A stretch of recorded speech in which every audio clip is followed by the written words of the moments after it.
everybody, it's Wednesday and this is the Court of Public Opinion in session for another day. Peter Clayton's behind the camera. I'm Jeremy Cordeaux. Thank you for joining us. I meant to mention this yesterday. I can't remember whether I brought it up on Friday or not, but with sadness I saw that Bob Rogers had died at the great age of 97. One of the doyens of radio in Australia. A man who probably started the business of being a disc jockey.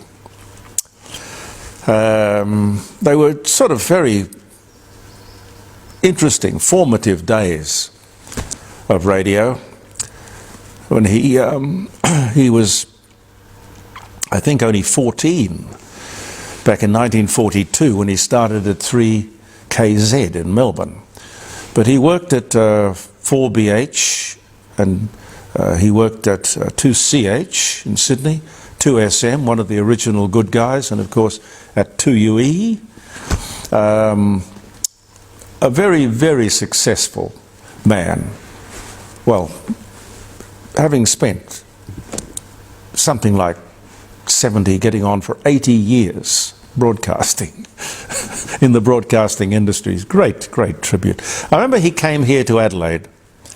Something had happened, as it always does in broadcasting. You know, somebody pulls the rug out from underneath you or sacks you or doesn't like you or something. Anyway, he came here because he needed a gig, and he got a job at 5KA. I was doing mornings at 5DN. He was doing mornings at 5KA. And for some reason, people kind of thought we sounded alike. And in the business, you get motivated or I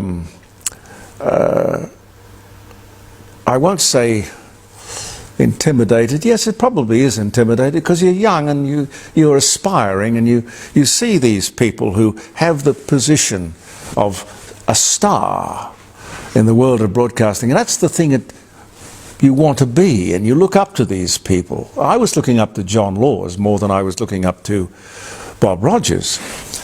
But it's all a question of what attracts you, I suppose, in terms of style. Anyway, somehow they thought I sounded, or was trying to sound, like Bob Rogers. But I'd been here for so long and people weren't familiar with Bob, so they thought he was trying to sound like me, which is very weird. The advertiser, I think it was, had a sound-alike competition, and the idea was to find out what people thought, who people thought sounded more like Bob Rogers. Bob, the genuine article, came second. I came first. And to this day, I don't know whether it's a compliment or a sort of vaguely, thinly disguised insult. By that I mean, you must never try to copy somebody. I would never do that intentionally. You can't. Everyone is a one-off in this business. We're all original, one-offs. Don't ever try to be like somebody else. It's the best advice I've ever been given in broadcasting. Anyway, Bob, we'll miss you. You were a trailblazer and a pathfinder and an inspiration to so many. God bless you and rest in peace. Food days. I don't know why people sort of come up with food days, but they do. This coming Friday, for example, is National Donut Day. Did you know that, Pete? No, but I do like donuts. I like donuts too. National Donut Day. What food do you think deserves a day? Well, it's probably a pizza day. Be surprised if there wasn't several. Anyway, you might like to ring me on Friday and tell me what day you think we should have. Well, I'd say a KFC day. A KFC day. Not a Big Mac day. No. No, okay. Here's a fun fact. But I would have to ask why. But here's the fact. There are 15,000 people in the Home Affairs Department. 5,000 bureaucrats in direct control over our borders.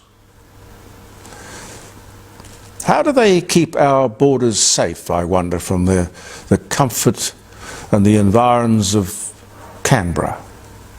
The answer clearly is they don't. They don't. A disgrace. A disgraceful example of bureaucratic nonsense. And since Labor came to power, I don't think the media will make a big thing of it, but the public service has grown by 36,000 people. 36,000 people, without exception. This has added $24 billion to the national debt, or the national cost of living, or whatever you want to call it. Why? Does anyone sort of pull them up and say, hey, could you justify 36,000 new public servants in less than 3 years? What are they doing? Why are they doing it? And why are we paying for it? Oh, well, here's if you want to get stuck into Canberra nonsense, Minister for Immigration, Andrew Giles, cannot and should not survive. Oh yes, the Prime Minister will try and tough it out. Keep in mind, of course, that Andrew Giles and Anthony Albanese are factional allies. They're from, both of them, from the socialist left. So they will stick together. That's the way it works. 30 visas had to be cancelled just last week. Do you think they would have been cancelled if this Direction 99 had not been exposed? I hope there will be journalists who will call these people out for acts of incompetence. This guy is weak. You only have to watch him on his feet in the House. The minister, disgrace is the word that comes to mind. I think he's a disgrace. I think he should be sacked. We are now to believe that Directive 99 is going to be replaced with a directive that will more blatantly consider only what is in the interests of Australia. Well, would there be any other priority? Who thought it was a good idea to look after the interests of rapists and murderers and paedophiles and criminals? And could we extend this newfound sense of responsibility and priority to other areas as well? If we don't have to consider foreign interests or the rest of the world, we don't have to fix problems for the rest of the world, let's fix our energy problems. If we're not responsible or going to worry about the rest of the world, let's fire up our reliable coal-fired power stations and stop this expensive net zero nonsense. For God's sake. Australia, 1.3% of emissions. And speaking of emissions, the Iceland volcanic eruption, something else we mentioned on Friday last week, the pictures on television were amazing of the red-hot molten lava coming out of the ground. This is the 8th eruption since 2021. The 5th since December. Now, you'll never hear the flat earthers or the climate people say this, but Iceland has pumped into the atmosphere in 5 months more pollution, or as Professor Plimer says, he picked me up on it on Friday, he said it's not pollution, it's plant food. I said, yes, sir. You know that man, Professor Plimer, he has got more intelligence and brains than the front bench of both the Liberal and the Labor Party put together. I am so privileged to have him with me most Fridays. But the point I was making was that in 5 months, the eruptions in Iceland have produced either pollution or plant food more than Australia has produced in the last 20 years. In 5 months. But of course not a word about that. Not a word. David Koch who is a favourite South Australian son, has been made the Tourism Commissioner, the South Australian Tourism Commissioner. Why? Why? Look, I like David. I worked with David at 2GB, and that was before he started at Channel 7 with the Sunrise Show. He was doing I was doing mornings, he was doing breakfast. But this clearly is not right, this Tourism Commissioner thing. It doesn't matter how you gild the lily.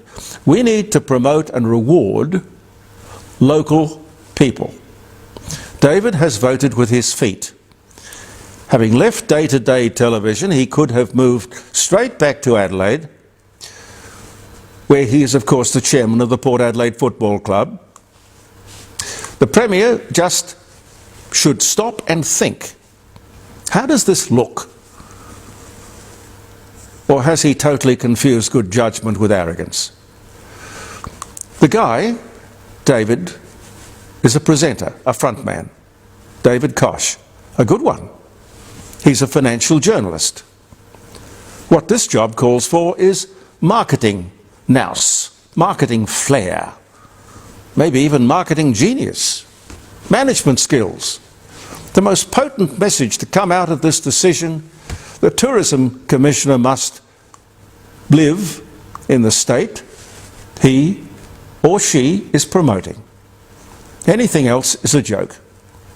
And Premier, I don't think you can tough this out, but I have no doubt you'll try. 30 years ago, Nelson Mandela won a historic election in South Africa. The African National Congress, once a terrorist organisation, was overwhelmingly elected the South African government. And then came years of corruption and economic mismanagement, which have left the country in a shambles. And the ANC, now unable to win an election in its own right, got around 40% of the popular vote. It took people 30 years to wake up, and God knows what it cost them. South Africa was a very, very wealthy country. Not anymore. Like Zimbabwe. You know, Rhodesia, once the breadbasket of Africa, so wealthy. Totally, absolutely broke today.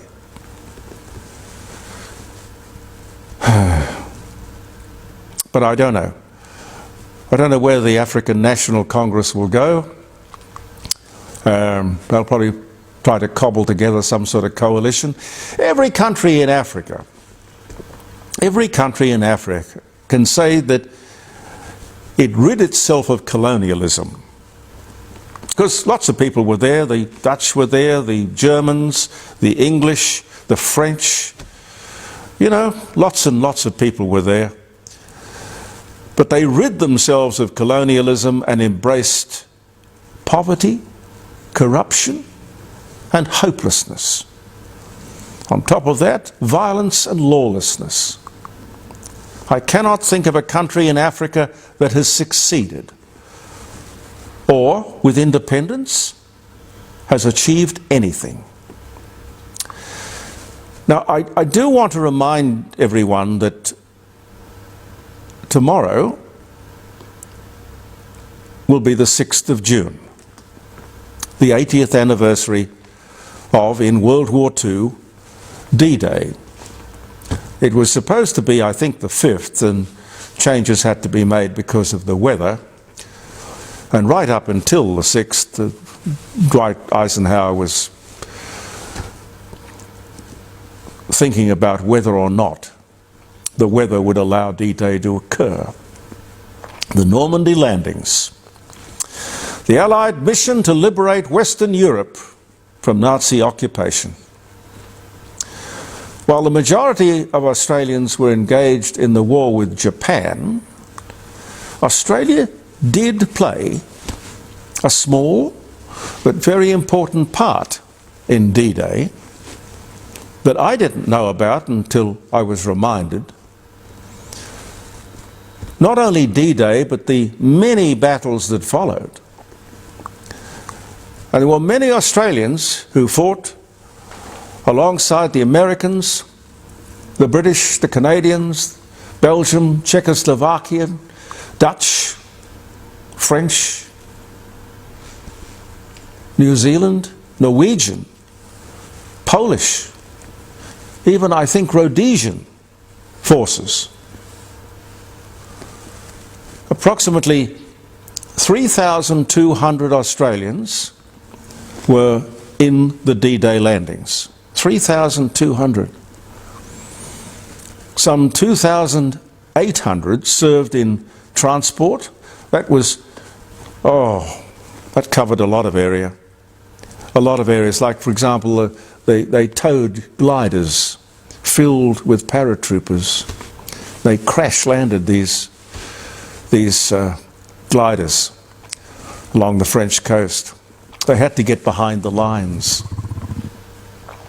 Transport, towing, fighter and bomber squadrons with the Royal Australian Air Force and of course the Royal Air Force. Around 500 served in the Royal Navy warships, torpedo and landing craft.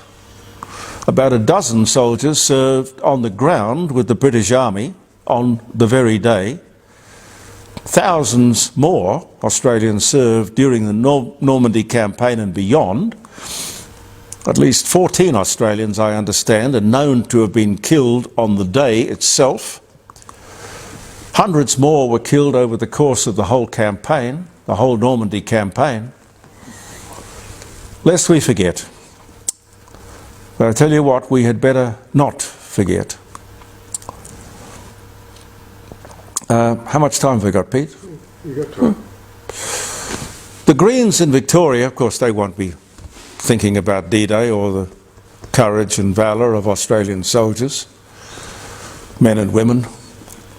The Greens in Victoria will introduce a bill to control supermarket prices. Now, on the surface of it, that sounds like a good idea, you know. The Essential Services Commission. There's already an Essential Services Commission. It would watch over and control the movement of prices. Now, when you think about it though, these people are so left of Labor, they are absolutely dangerously naive. No life or commercial experience, but they have the levers and the controls. You know, the Soviet Union doesn't exist anymore, well, basically because it doesn't deserve to exist anymore. But this is exactly the thinking that they were involved in. Great in theory, but it simply didn't work in practice.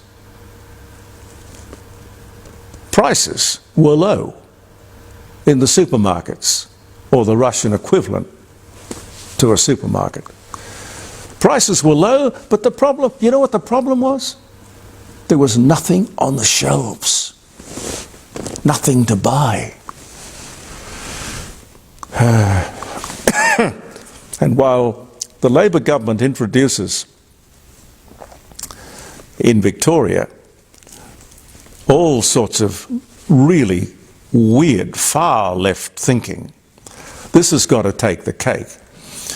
The first parliamentary secretary for men's behaviour change.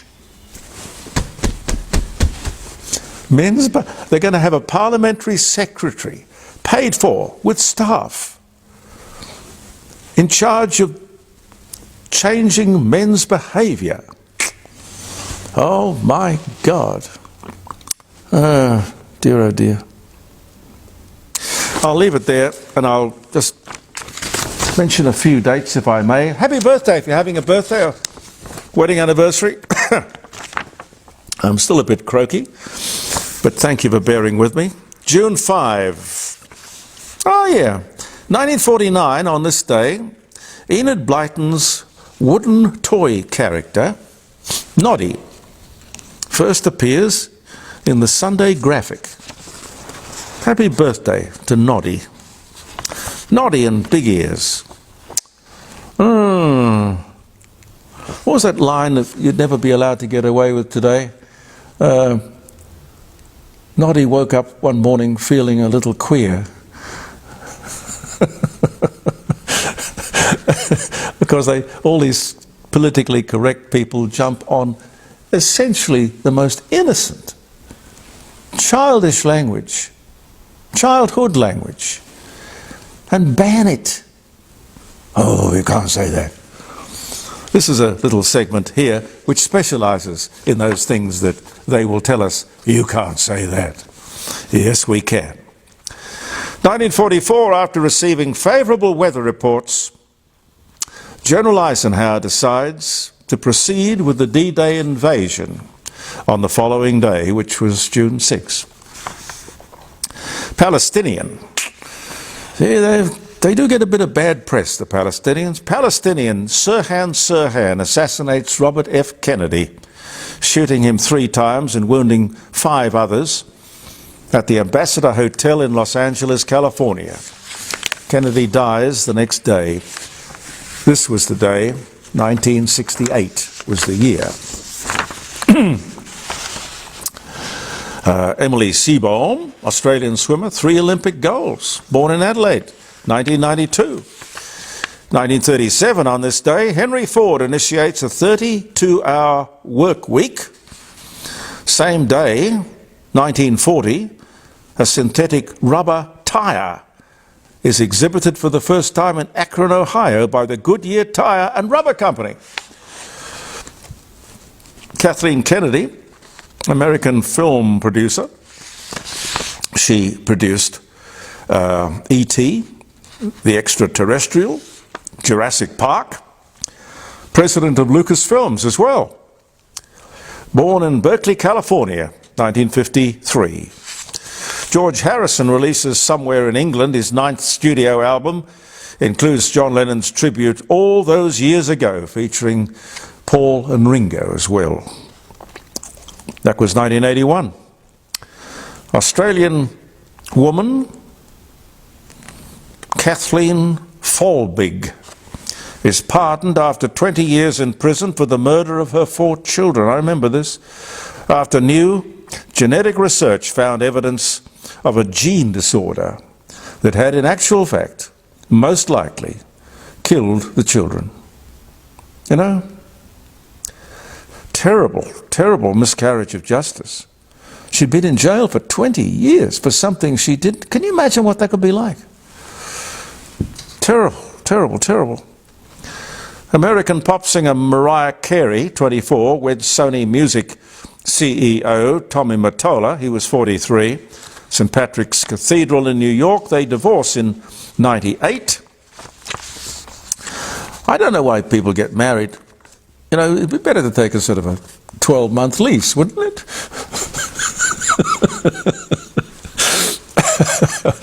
Lend-lease or so. I don't know. Kay Cotty sails into Sydney as the first woman to circle the globe alone in her boat. What was the name of Kay Cotty's boat? No, I don't. We talked to her several times. She was a very nice guest to have on the show, Kay Cotty. 1988. Ken Follett, I've spoken to him too. Welsh spy author. Eye of the Needle. Lie Down with Lions. Born in Cardiff, Wales in 1949. Happy birthday. And as I say to you, happy birthday or happy wedding anniversary. Have a lovely what's left of the week. Thank you for viewing The Court of Public Opinion. I'm Jeremy Cordeaux. Peter Clayton and I will be back next week on Facebook on Tuesday and Wednesday, and podcasting as well. Thanks to Andy Martin. And of course our live streaming show come Friday, 9 o'clock till 12, around the dining room table, jeremycordeaux.com. Have a great week. Believe in yourself, and goodbye for now.